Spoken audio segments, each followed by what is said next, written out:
Now, on the other big news story of the day, Russian negotiators are making their way to Turkey for the first peace talks with Ukraine in more than 7 weeks, this according to Russian news agencies.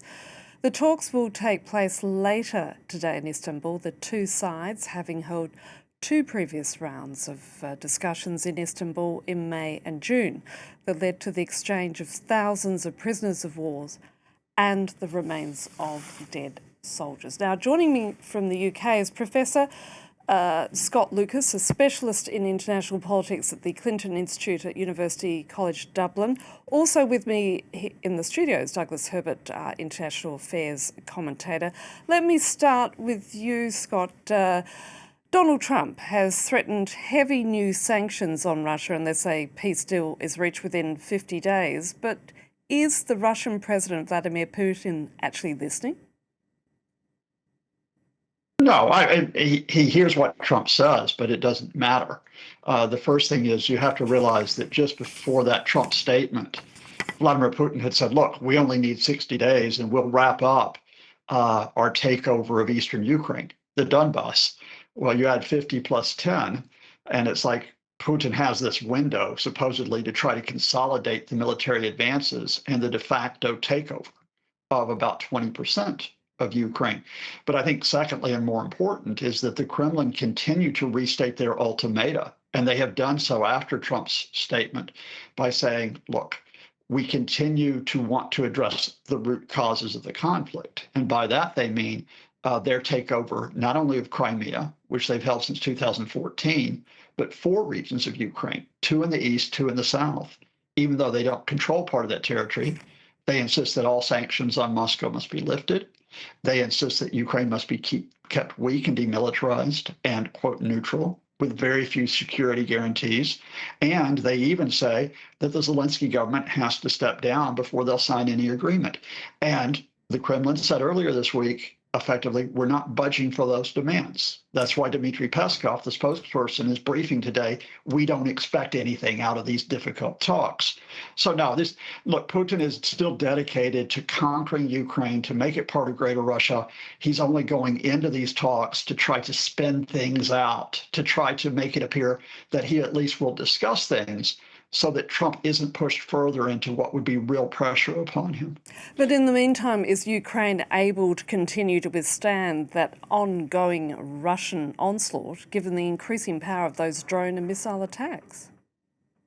Well, certainly Ukraine's under strain on the front line in the east, but if you actually look at the Russian advances, they've been very gradual and limited for well over a year now. The Russians, for example, still haven't taken the logistics hub of Pokrovsk, even though they launched that offensive last July. So, the Russians can throw the manpower at it, they can throw their advantage in artillery at it, but they're making very small gains. Meanwhile, Ukraine, despite limits on the aid that they get from the United States, has been hitting deep inside Russia, hitting facilities that support the Russian military effort. Oil refineries, petrochemical installations, the facilities that make components for Russia's drones. If you have a significant or maintained aid for Ukraine, financial and military aid, then I think they could carry those attacks even further. So it is a question of whether Ukraine continues to get the air defenses that it needs against Russia's attacks on its civilians, and whether Ukraine gets essential aid to maintain the front line. But if it does so, no, Russia's not winning this conflict. We're in a marathon, not a sprint. Doug Herbert, let me bring you in. What are these talks likely to achieve, if anything? Very little. I mean, if you're going to ask, are they going to achieve anything? Sure. They might achieve what the last 2 rounds achieved, which is a major exchange of prisoners of war on both sides. And obviously, that's nothing to sneeze at. That is significant. These are human beings being exchanged, let out of horrible conditions in many cases, especially on the Russian side.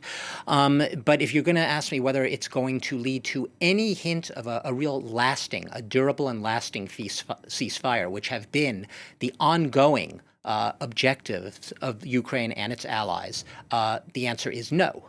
Extremely unlikely, not because I'm saying so, but because, as our guest just said, it's the explicit policy of the Kremlin administration.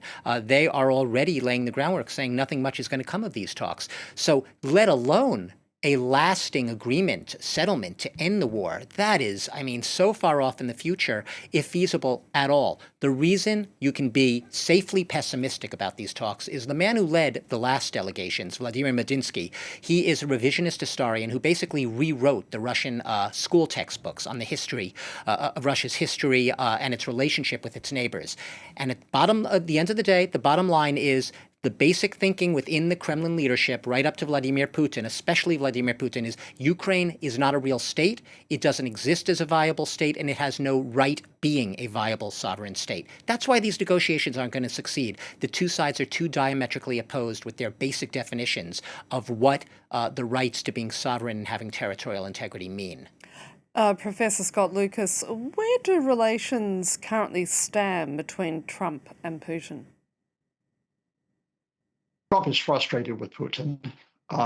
Trump, let's be honest here, he wants the Nobel Peace Prize. He seriously wants to try to get that, and that's why he's been pushing for this settlement.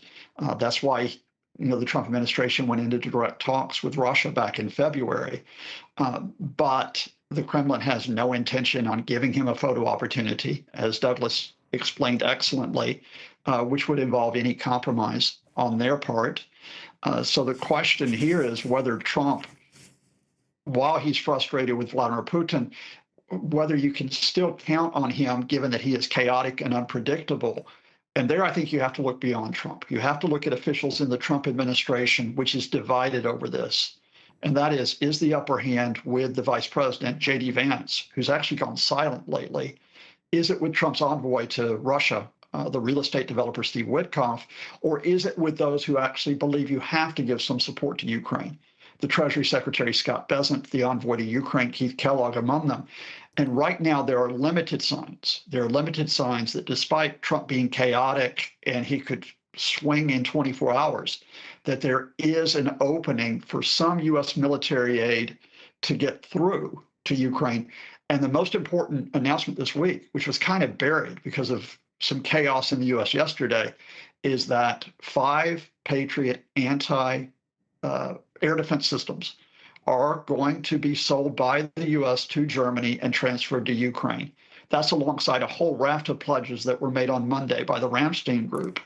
If you have the U.S., the adults in the room in the Trump administration, continuing not only with support with air defense, but, for example, with support for long-range missiles to Ukraine, that could bring a significant change in the dynamic beyond the personality of Trump and the personality of Putin.